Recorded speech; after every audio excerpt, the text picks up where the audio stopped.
한국 유나이티드 문화재단의 이사장인 강덕영 장로님이라는 분이 계십니다. 이분이 한 칼럼에서 이런 글을 쓰고 있습니다. 종교개혁지, 유럽의 종교개혁지를 방문을 했는데 많은 교회들이, 그리고 카톨릭 성당들이 아주 중요한 요지에 자리를 잡고 있었습니다. 그런데 그 건물에 들어가 보니 예배 드리는 예배자들이 불과 10여 명밖에 되지 않는 텅 빈 예배당을 보게 됩니다. 어떻게 운영되는가 봤더니 그 유럽의 교회들은 보면은 이 종교세를 냅니다. 우리 세금 내듯이 종교세금을 내서 그 종교세로 이 목회자들이 또는 사제들이 월급을 받아, 사례를 받아 살아간다는 겁니다. 우리나라는 그러지 않죠. 우리나라는 종교세는 없습니다만은 여러분들이 헌금하는 것, 또 11조 헌금 이런 것으로 교회가 운영이 되질 않습니까? 유럽에 있는 많은 이 교회들 또는 이 성도들을 보니 나는 종교세를 내서 나는 종교인이야, 그리스도인이야 라고 말은 하는데 그 실상을 보니 많은 분들이 종교인, 신앙인, 진정한 그리스도인이라기보다는 종교인으로 살아가는 경향들이 많이 있다는 것을 보게 됩니다. 반면에 이 장로님 댁에 할머니가 이제 방문을 하게 됩니다. 미국 60이 넘은 할머니인데 이 할머니가 이 장로님 댁에 방문을 한 거예요. 그런데 그 장로님 댁에서 며칠을 기거하기로 약속을 하고 왔는데 여기저기서 막 전화가 오는 겁니다. 자기 집으로 모셔가려고. 그런 사람들이 많은 전화가 폭주했다고 합니다. 이 할머니는 아주 난감한 입장에 처하게 됩니다. 이 할머니에게 왜 이런 일이 벌어졌을까요? 오늘 우리 본문의 말씀을 읽어봤는데 북쪽의 이 이스라엘의 선지자들, 남쪽의 유다의 선지자들이 하나님 앞에 제대로 예언을 못했던 겁니다. 종교적인 냄새는 났어요. 선지자니까 이 옷도 아마 선지자 옷을 입었을 겁니다. 멋지게 종교인 지도자의 모습을 보였는데 잘못된 종교인의 모습을 보여주게 된 겁니다.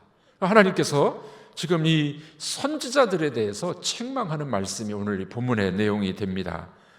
이들 속에는 철저한 종교인의 모습, 신앙인의 모습이 아니라 종교인의 모습이 드러나게 되는 것을 보게 되지 않습니까? 먼저 이 북이스라엘의 이 선지자들의 모습이 어떠합니까? 오늘 본문 13절은 이렇게 이야기합니다. 우리 읽어보도록 하겠습니다. 내가 사마리아 선지자들 가운데 우매함을 보았나니 그들은 바알을 의지하고 예언하여 내 백성 이스라엘을 그릇되게 하였고. 사마리아 선지자들, 북이스라엘을 말합니다. 북이스라엘의 수도가 사마리아예요. 사마리아 선지자를 보니 하나님의 말씀을 예언하는 것이 아니라 누구를 예언해요? 바알, 우상. 이 우상의 말씀을 전하고 있는 거예요. 말씀도 아니죠, 말이죠. 우상 숭배하며 우상의 말을 전하고 있었던 것이었습니다. 그 결과 백성들을 그릇되게 인도했다라고 책망의 말씀을 하고 있습니다. 서울지방법원에 이 판사에게 편지 한 통이 도착하게 됩니다. 그 편지를 보니까 초등학교 4학년짜리가 편지를 썼어요. 아버지를 구해달라는 탄원서를 쓰게 된 겁니다. 글씨를 보니까 삐뚤삐뚤하게 썼고 또 쓰다가 지우고 다시 쓰고 그런 편지가 도착을 하게 된 겁니다. 초등학교 4학년생인 김모양인데 이런 사연이었습니다. 아버지가 불법 PC 도박장을 운영하다가 잡힌 거예요. 아버지가 이제 재판을 받는 상황이었습니다. 이 아버지를 좀 선처해달라고 딸이 편지를 쓴 거예요. 그 내용을 보니까 이런 내용이었습니다. 작년에 엄마 아빠가 이혼을 했다는 겁니다. 근데 아빠는 이혼하고 난 다음에 많이 후회를 하고 울고 있다고 합니다. 되게 이혼하면 좋을 것 같은데 하고 나면 후회를 많이 한다 그러죠. 아빠가 이제 울면서 아이들을 밥을 해주고 아이를 키우면서 불법 도박장을 운영했던 거예요. 아빠는 요즘에 술을 마시고 눈물만 흘리고 있습니다. 아빠가 잘못을 저지르지 않도록 제가 지키겠습니다. 2학년짜리가 4학년짜리가 그런 편지를 쓴 겁니다. 2학년 때 온 가족이 놀이동산에 가서 놀았던 그 즐거운 추억을 기억하면서 판사님이 선처를 해주시면 우리 가족이 다시 놀이동산 갈 수 있을 거예요. 이런 편지를 쓴 거예요. 이 편지를 받아본 이 판사님 어떻게 판결을 내렸을까요? 실형을 내리지 않았습니다. 집행유예 2년, 사회봉사 160시간을 선고하게 됩니다. 이 초등학교 4학년짜리의 그 편지가 판사의 마음을 움직인 거예요. 여러분, 연말이 되면은 저한테도 편지가 참 많이 옵니다. 이곳저곳에서 도와달라고, 개척교회에서, 농촌교회에서, 또는 뭐 여러 기관에서 후원해달라는 편지가 많이 옵니다. 어떤 때는 편지를 뜯어보고 싶지도 않아요. 간혹 이렇게 편지를 열어보면은 상투적인 이야기예요. 말은 번지를 이렇게 잘 썼는데 그 진정성이 보이지 않는 편지들이 많이 있습니다. 그걸 보면 참 곤란하죠. 이 말을 믿을 수 있나? 정말 이분이 이럴까? 도와줘야 되나 말아야 되나? 늘 갈등이 있습니다.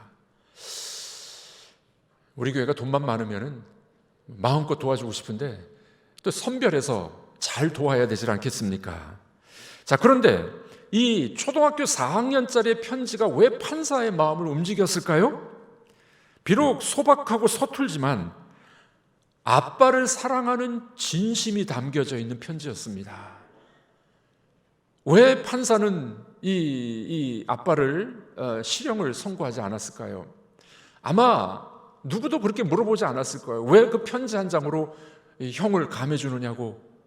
이 아이의 편지를 진정성을 본다면은 누구도 그렇게 말할 수가 없었을 것입니다. 진심을 담은 메시지와 진심을 담지 못한 메시지는 정말 다릅니다. 우리들도 알잖아요. 와서 도와달라는 사람, 말하는 사람, 이 보면 압니다. 이분이 진짜로 그러는 건지 아니면은 상투적으로 그냥 돈만 얻으려고 하는지 우리는 알게 되는 거죠. 자, 이게 무슨 이야기입니까? 지금 북이스라엘의 선지자들의 모습이 그렇다는 거예요. 종교적인 색채는 있는 겁니다. 선지자예요. 예언도 합니다. 진정성이 없는 거예요. 하나님의 말씀을 전하는 것이 아니라 바알의 우상의 메시지를 전하고 있는 선지자들의 모습이었습니다. 여러분, 예수님 시대에도 그런 사람들이 많이 있었어요. 종교 지도자들 모습을 보십시오. 바리새인들, 서기관들 긴 옷을 입고 앞에 스토를 했어요. 종교인의 모습을 냈습니다. 우리로 말하면 가운을 입은 거예요. 네, 성경책도 어떻게 끼고 다닙니까? 이렇게 끼고 다니죠. 모양은 종교인, 모양은 경건해 보이는데 그 속에 있는 내용은 꽝이라는 거예요. 거짓 선지자, 잘못된 말씀, 하나님의 말씀이 아니라 우상의 말을 전하고 있는 그런 선지자들의 모습이라는 겁니다. 이들은 사람을 매혹시키는 장점이 있었어요. 바알 숭배, 세상의 부귀영화, 이것만 말하고 있으니 사람들이 혹하고 빠졌던 겁니다. 종교인의 냄새는 풀풀 났지만 진정한 경건한 그리스도인의 모습은 없었다는 겁니다. 이게 북이스라엘 선지자들의 모습입니다. 그러면 남쪽의 선지자들은 어땠을까요? 더 했어요. 한술 더 뜹니다. 14절 말씀 읽어보도록 하겠습니다. 내가 예루살렘 선지자들 가운데도 가증한 일을 보았나니 그들은 간음을 행하며 거짓을 말하며 악을 행하는 자의 손을 강하게 하여 사람으로 그 악에서 돌이킴이 없게 하였은즉 그들은 다 내 앞에서 소돔과 다름이 없고 그 주민은 고모라와 다름이 없느니라. 네, 다윗 계열 정통성이 있는 남유다의 선지자들은 더 했다는 거예요. 요즘 말로 말하면 믿는 자가 더 그래. 이런 모습이 있습니다. 간음을 합니다. 거짓말을 합니다. 백성들을 잘못된 길로 인도합니다. 쑥을 먹입니다. 소돔 같고 고모라 같고. 하나님이 이 선지자들의 모습을 보고 얼마나 한탄하고 있는 모습이 본문에 나오고 있습니까? 자, 왜 이런 거짓 선지자들 또는 종교 지도자들이 나타나게 될까요? 우리로 말하면 왜 종교인만 나타나게 되는 것입니까? 여러분, 종교인과 진정한 경건한 신앙인은 다릅니다. 종교인은 뭡니까? 예배는 나와요. 예수쟁이 같아 보이기는 하는데 진정성이 없는 거예요. 속에 사랑도 없고 이해심도 없고 그리스도의 사랑도 없고 왜 이런 종교인이 될까요? 오늘 본문은 그 답을 이렇게 이야기를 합니다. 그 이유가 있어요. 18절의 말씀입니다. 18절 읽어보겠습니다. 누가 여호와의 회의에 참여하여 그 말을 알아들었으며 누가 귀를 기울여 그 말을 들었느냐. 이 종교인들 거짓 선지자들이 됐던 이유를 말합니다. 이는 뭐라고요? 여호와의 회의에 참여하지 않았다. 여러분 구약 성경에서는 여호와의 회의가 종종 나오는데 여호와의 회의란 말은 어전회의예요. 어전회의, 하늘의 회의를 말합니다. 하나님과 선지자들과 또는 천사들이 모여서 하늘의 회의가 있어요. 어전회의, 하나님의 회의 그렇게 이야기를 합니다. 구약 성경에 보면 그런 이야기가 종종 나오죠. 하나님과 아브라함이 회의를 해요. 그래서 어떻게 해요? 이 소돔과 고모라의 멸망을 하나님이 알려주십니다. 하나님과 아브라함의 회의였어요. 욥의 운명이 달린 사건이 있죠. 욥기를 보면은 하나님이 천상에서 회의를 엽니다. 그 회의를 여는데 이 사탄이 등장을 해요. 하나님, 이 욥의 목숨은 제가 건들지 않겠는데 욥을 내가 시험하겠습니다. 이 천상 회의, 하나님의 회의입니다. 이사야 말씀에 보면 그런 말씀이 있죠. 이사야의 말씀에 하나님이 이 복음의 메시지를 이제 회의를 합니다. 그래서 그 비밀을 누가 가서 알려줄까? 이 비밀. 그랬더니 이사야가 뭐라고 말하나요? 제가 여기 있습니다. 저를 보내소서, 나를 보내소서. 그 유명한 구절이 바로 이 천상회예요. 천상회의. 여러분 신약에서도 있죠. 예수님이 십자가를 지시기 전에 변화산상에 올라가십니다. 그리고 모세와 엘리야와 함께 회의를 하세요. 자, 이와 같이 성경에 보면은 하나님의 회의가 등장합니다. 신약으로 말하면은 이 말은 무슨 말씀이냐면 하나님을 만났느냐, 하나님을 인격적으로 만났느냐, 성령을 받았느냐, 제대로 믿고 있느냐 그런 말입니다. 여러분 종교인은 하나님을 만나지 못한 사람들이에요. 종교적인 색채는 있는데 예배는 드리는 것 같은데 하나님을 못 만났어. 진정한 그리스도인들은 성령님을 받았습니다. 하나님을 만났습니다. 하나님을 인격적으로 만났기 때문에 진정한 경건한 그리스도인이 되는 것입니다. 하나님을 만나고 싶은 한 어린아이가 소년이 있었습니다. 그래서 엄마에게 도시락을 싸달라고 합니다. 엄마, 내가 하나님을 만나고 올래요. 도시락을 쌌습니다. 길을 떠났습니다. 한참 걸어가다가 어떤 이제 피곤해 보이는 할머니를 만났어요. 할머니를. 엄마가 싸준 초콜릿이 있어서 초콜릿을 할머니에게 건넵니다. 할머니가 환한 미소로 감사하다고 고맙다고 초콜릿을 나눠 먹었습니다. 이 소년이 보니까 할머니가 이제 또 목이 마를 것 같았어요. 그래서 엄마가 싸준 이 음료수를 할머니에게 줍니다. 할머니가 기쁘게 그 음료수를 받아서 잡수게 됩니다. 또 웃어줬어요. 이 소년과 할머니는 대화를 많이 나누지도 않았어요. 한참 앉아 있다가 이제 저녁이 돼서 이 소년이 이제 집으로 가려고 하는데 돌아서 가다가 이렇게 보니까 할머니가 여전히 웃고 계시는 거예요. 가서 할머니를 안아줍니다. 그리고 이제 인사를 하고 이제 집으로 돌아왔어요. 집으로 돌아온 소년의 얼굴이 막 환해서 행복했어요. 엄마가 물어봅니다. 얘야, 오늘 무슨 일이 있었냐? 너 하나님을 만난다고 떠났었는데 무슨 좋은 일이 있었니? 네, 엄마, 오늘 저는 하나님과 함께 점심을 먹었습니다. 엄마 아십니까? 하나님은 내가 여태껏 만나본 사람들 중에 가장 아름다운 미소를 가지고 있는 분이에요. 이 할머니도 집에 돌아왔어요. 아들이 물어봅니다. 어머니 얼굴을 보니까 너무 환했어요. 어머니 뭐 그렇게 좋은 일 있으십니까? 오늘 공원에서 하나님과 함께 초콜릿을 먹었어. 너 아냐? 그분은 내가 생각했던 것보다 더 젊어. 사랑과 진심을 담은 행동, 그 속에서 하나님의 모습을 보게 된 겁니다. 마더 테레사 수녀는 그런 이야기 했습니다. 하루에 5번이라도 미소를 지으면 그 주변 사람들 속에서 하나님을 만나게 될 것입니다. 몇 번이요? 5번만 웃으면은 하나님을 만나게 된대요. 어떤 분이 그런 이야기 합니다. 한국 사람들의 표정은 어떤가? 한국 사람들 가만히 있으면 화난 것 같아요. 또 다른 표정이 있답니다. 더 환한 표정.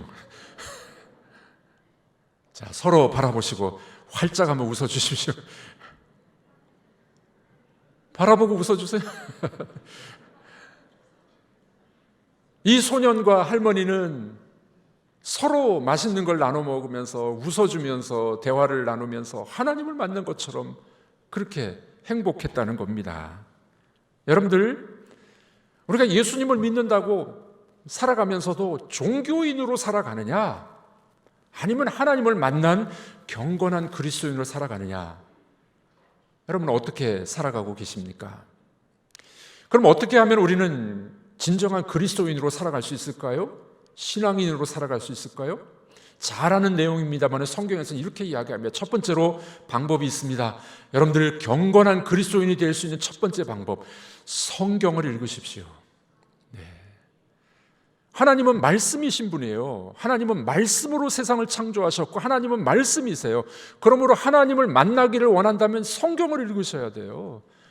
성경을 안 읽고 어떻게 하나님을 알 수가 있겠습니까? 어제 우리 다니엘 기도회 때 조혜련, 우리 개그맨 조혜련 씨가 나와서 간증하는 너무 귀한 간증이에요. 여러분 한번 다시 유튜브로 보시면 좋겠습니다.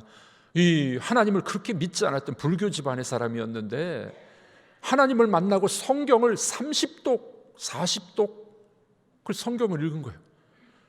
성경을 정말 보물을 찾듯이 읽어보니까 거기서 하나님을 만난 거예요. 조혜련 씨가 그런 이야기 하더라고요. 여러분들 성경 안 읽지요? 우리가 신앙이 성장하지 않는다, 내 믿음이 약하다, 내가 하나님 없는 것 같아, 이런 사람들은 있는데 성경은 안 읽어. 그러니 하나님을 모르죠. 하나님을 모르죠.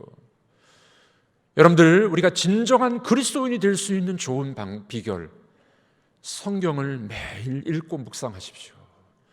반드시 하나님을 만나게 될 줄로 믿습니다. 하나님을 만나는 방법이에요. 두 번째는 우리가 잘 알고 있지만 기도입니다. 기도. 성경은 늘 기도하라고 우리에게 말씀하고 있습니다. 기도를 통해서 체험적인 신앙이 가능해요. 구하라, 두드리라, 찾으라, 똑같은 말씀이에요. 하나님 앞에 기도할 때 그 하나님을 경험적으로 알게 되는 겁니다. 토마스 브룩스라는 사람이 이런 이야기 했습니다. 기도하지 않는 가정은 지붕이 없어 몰아치는 폭풍 후에 고스란히 노출된 집과 같다. 기도를 안 하는 가정은요, 지붕이 없는 가정이래요. 폭풍우가 몰아쳐. 기도해야 하나님을 만나고 경험하게 된다는 겁니다. 세 번째는 좋은 책을 읽으셔야 돼요. 성경도 읽으시고 좋은 고전 영적인 책들 읽으실 때 믿음이 성장하고 하나님을 만나게 되는 겁니다. 요즘에는 사람들이 책을 많이 읽는데요, 가을 독서의 계절인데 책을 많이 읽는데요, 어떤 책을 읽는가 봤더니요, 페이스북, 카톡, 페이스북은 많이 보는데 좋은 책은 잘 안 읽어요. 그러니까 하나님을 잘 모르는 거죠. 네 번째는 성례를 바르게 행해야 됩니다. 설교는 들리는 말씀이에요. 성찬식은 눈으로 보는 드라마틱하게 예수 그리스도의 죽으심과 살아나심을 경험하는 게 성례입니다. 성례식을 바르게 참여해야 된다는 겁니다. 다섯 번째는 성도들과의 교제입니다. 함께 모여 기도하고 사랑방에서 기도하고 협력하고 성도 간의 교제가 있어야 돼요. 어떤 분들은 나는 이제 많이 저 교회에서 힘들어, 예배만 드리고 나는 갈 거야, 나 혼자 신앙생활 할 거야. 아닙니다. 신앙생활은 성도 간의 교제가 있어야 돼요. 함께 기도해주고 함께 울어주고 함께 기뻐해줘야 됩니다.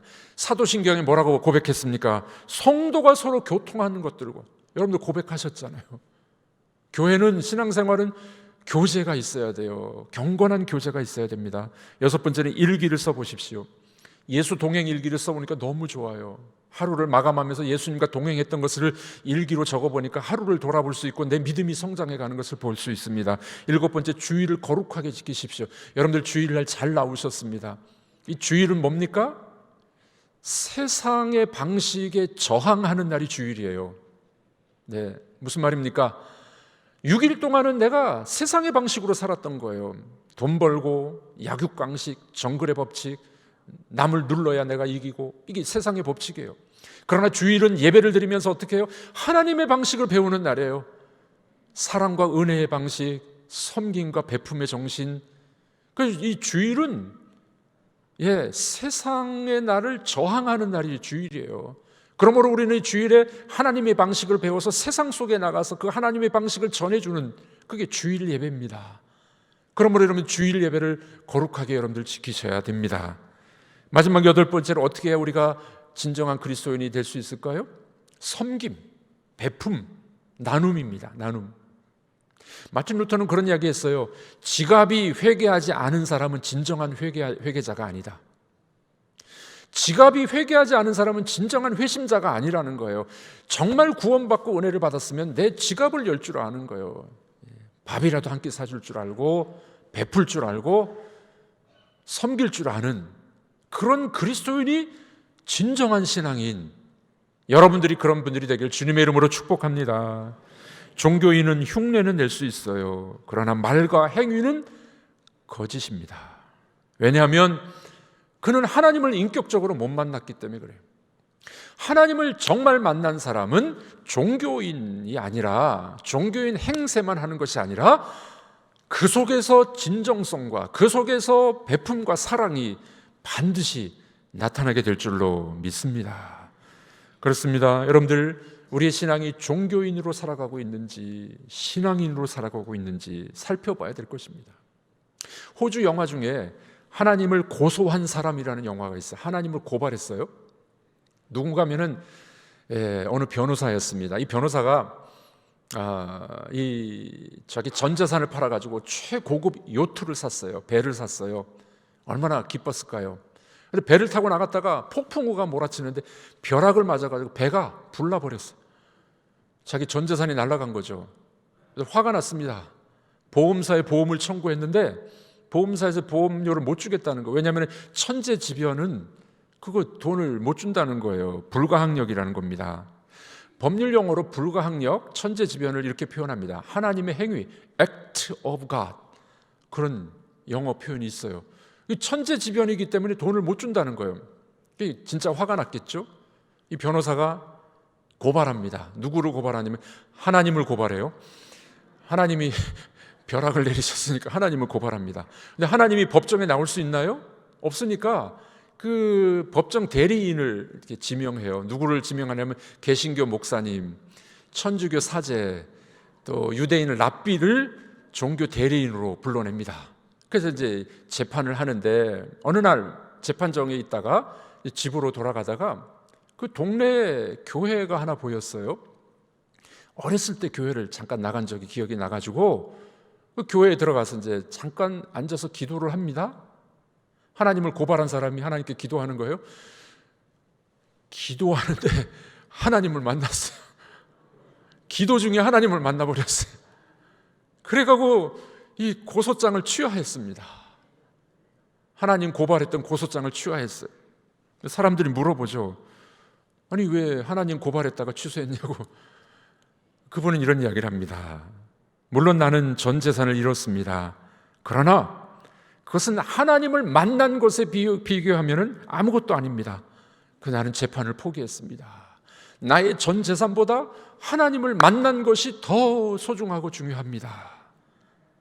여러분, 이것이 진정한 그리스도인의 모습이 아니겠습니까? 설교 서론에서 제가 그 할머니, 미국 할머니 말씀을 드렸습니다. 궁금하지 않습니까? 어떤 결론이 났을까요? 여러 대학의 교수들이 전화를 한 겁니다. 할머니에게 자기 집으로 오라고, 자기 집으로 오라고. 그래서 이 강 장로님이 놀랐습니다. 아니 할머니 이렇게 인기가 많으십니까? 왜 그러십니까? 자초지간을 물어보니 할머니는 미국의 엘라베마 주립대 근처에서 일하고 있는 할머니였습니다. 슈퍼마켓에서 일용직으로 일하는 할머니. 그런데 이 할머니가 유학생들, 한국 유학생들을 자기 집에 머물게 한 거예요. 그리고 먹여주면서 입혀주면서 성경 공부를 가르친 겁니다. 성경을 가르쳐서 예수님 믿게 만든 거예요. 그 미국 대학에서 공부를 끝내고 박사학위 받고 돌아온 그분들이 이제 한국의 모처에서 곳곳에서 대학교 교수가 된 겁니다. 그래서 할머니를 초대한 거예요. 할머니는 자기가 가르쳤던 이 학생들이 얼마나 예수 잘 믿는지 확인해 보고 싶어서 없는 돈을 가지고 비행기 타고 한국에 온 겁니다. 여러분, 얼마나 감동적인 이야기입니까? 종교인들은 그런 걸 할 수 없어요. 생색내고 얼굴 내는 데만 할 수 있을 거예요. 그러나 진정한 신앙인은 뭐라고요? 하나님을 만났어. 그래서 내 것을 줄 알고, 섬길 줄 알고, 복음을 전할 줄 알고, 새로운 삶으로 만들어주는 할머니의 모습 속에 우리는 진정한 그리스도인의 모습을 보게 됩니다. 이게 미국을 움직이는 힘이래요. 미국 비판도 많이 하지만 아직도 경건한 사람들이 많이 있습니다. 여러분, 우리 대한민국도 그런 경건한 그리스도인들이 많이 일어나고 있는 줄로 믿습니다.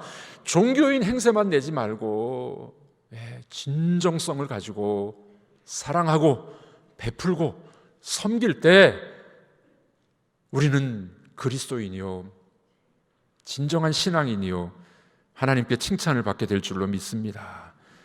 여러분들, 우리가 이 시간에 우리를 한번 돌아보시길 바랍니다. 나는 종교인인가?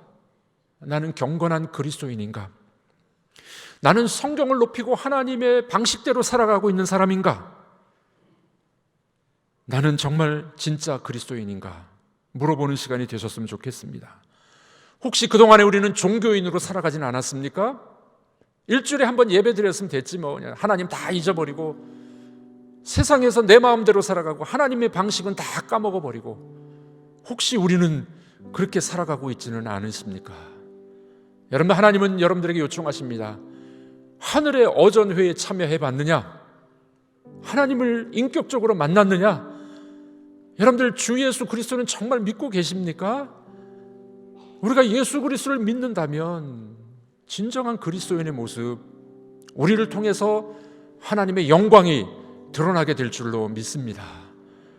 여러분들은 종교인입니까? 아니면 경건한 그리스도인이십니까? 하나님께서 여러분들을 기뻐하셔서 여러분들을 통해서 이 세상 속에 빛을 발하고 영광이 드러나고 진정한 경건한 그리스도인들이 되시기를 주님의 이름으로 축복합니다.